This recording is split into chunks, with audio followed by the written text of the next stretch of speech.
Setelah pelantikan Presiden Prabowo Subianto dan pembentukan Kabinet Merah Putih, kini Indonesia mulai menjadi perhatian dunia internasional.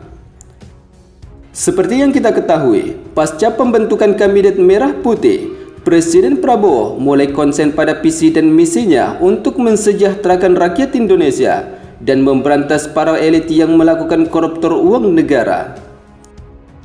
Hal itu terlihat di mana belum genap sebulan Presiden Prabowo dilantik. Program-program Kabinet Merah Putih mulai berjalan efektif dengan pemberantasan korupsi, penangkapan oknum elit judi online, dan hingga pemblokiran produk-produk luar negeri yang tidak memenuhi syarat untuk membangun industri di dalam negeri.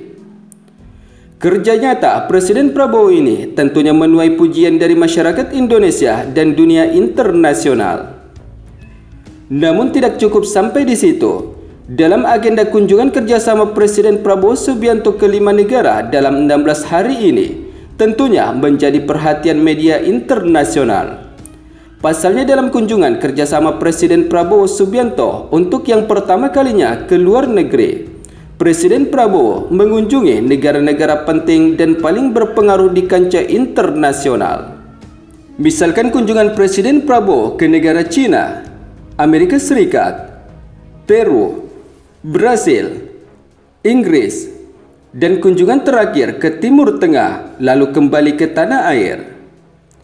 Sementara di sisi lain, mengutip dari beberapa sumber media informasi terkait yang kini menjadi sorotan, yaitu agenda kunjungan kerjasama Presiden Prabowo Subianto bersama Presiden Republik Rakyat Tiongkok, yaitu Xi Jinping, yang telah menyaksikan penandatanganan sejumlah kesepakatan kerjasama antara Indonesia dan China.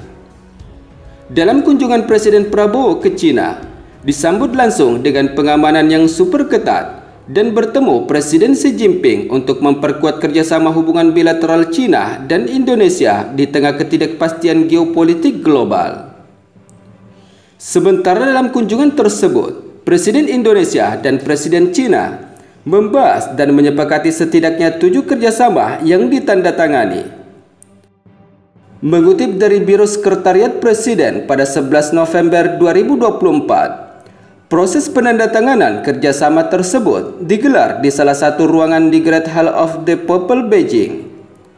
Penandatanganan kerjasama bilateral tersebut dilakukan oleh masing-masing menteri terkait, baik dari Indonesia maupun China. Sementara untuk pihak Indonesia yang menandatangani kerjasama tersebut, yaitu adalah Menko Perekonomian Airlangga Hartarto, Menteri Luar Negeri Sugiono, Menteri ESDM Bahlil Lahadalia, serta Menteri Kelautan dan Perikanan Sakti Wahyu Trenggono. Adapun ketujuh kesepakatan kerjasama antara Indonesia dan Tiongkok yang ditandatangani tersebut, yaitu sebagai berikut. Pertama, protokol persyaratan fitosanitari untuk ekspor buah kelapa segar dari Indonesia ke China. Pedoman kerjasama teknis untuk mempromosikan perikanan tangkap berkelanjutan. Ketiga, memorandum saling pengertian tentang penguatan kerjasama ekonomi biru. Keempat, memorandum saling pengertian tentang kerjasama sumber daya mineral. Kelima, memorandum saling pengertian tentang kerjasama mineral hijau. Keenam, memorandum saling pengertian tentang kerjasama bidang sumber daya air.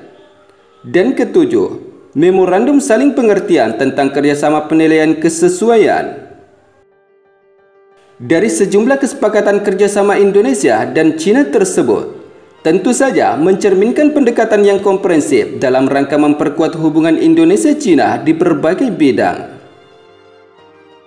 Sementara di sisi lain, adapun agenda kenegaraan Presiden Prabowo Subianto selanjutnya, usai kunjungan ke China, Presiden Prabowo dijadwalkan terbang langsung ke Washington DC untuk memenuhi undangan dari Presiden Amerika Serikat yang menyangkut kerjasama hubungan bilateral dan hingga hubungan diplomatik tentang ketidakpastian geopolitik global dan meningkatnya ketegangan di berbagai negara di dunia. Sementara setelah kunjungan Presiden Prabowo ke Amerika Serikat, kemudian Presiden Prabowo direncanakan menuju Lima Peru untuk menghadiri konferensi tingkat tinggi KTT Kerjasama Ekonomi Asia Pasifik.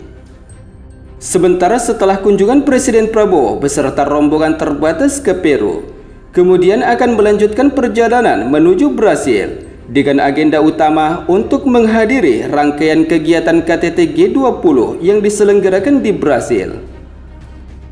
Kemudian dari Brasil, Presiden Prabowo akan terbang langsung untuk memenuhi undangan dari Perdana Menteri Kerajaan Inggris untuk membahas berbagai agenda kerjasama dan hingga diplomatik terkait situasi yang sedang memanas di wilayah Timur Tengah. Namun selain kunjungan ke 5 negara tersebut, Presiden Prabowo kemungkinan akan mampir di beberapa negara di kawasan Timur Tengah dan kemudian kembali ke Republik Indonesia. Namun tidak bisa dipungkiri, dari rangkaian kunjungan Presiden Prabowo ke berbagai negara tersebut menjadi harapan langkah yang signifikan dalam menjadikan Indonesia sebagai mitra strategis di kancah internasional.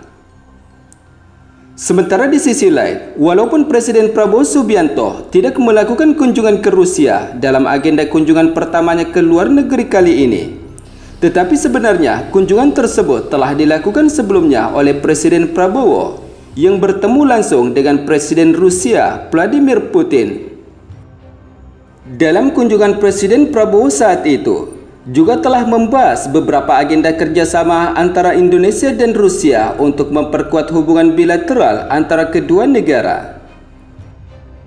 Selain itu, bergabungnya Indonesia dengan BRICS diyakini bakal memainkan peran aktif dalam percaturan politik internasional dengan bergabung ke dalam kelompok negara-negara BRICS. Selain itu, dengan bergabungnya Indonesia sebagai anggota BRICS akan membawa kebijakan internasional Indonesia untuk berperan bebas dan aktif di kancah internasional.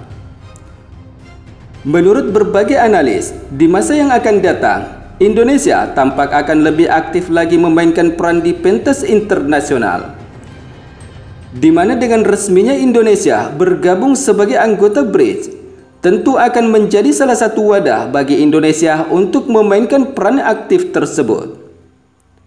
Tidak hanya itu, sebab dengan bergabungnya ke dalam anggota BRICS, Indonesia harus melihat dari sisi kacamata geopolitik atau strategi yang tentunya akan berdampak pada peran ekonomi Indonesia.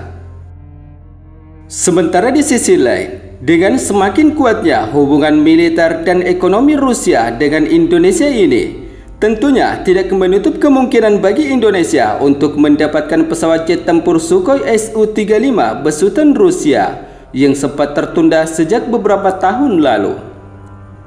Seperti yang kita ketahui, hubungan perdagangan bernilai miliaran dolar Amerika Serikat antara Indonesia dan Rusia sebelumnya sempat terhenti setelah Rusia mencaplok Crimea pada tahun 2014 dan menginvasi Ukraina pada tahun 2022 lalu karena alasan sanksi CASA dari Amerika Serikat.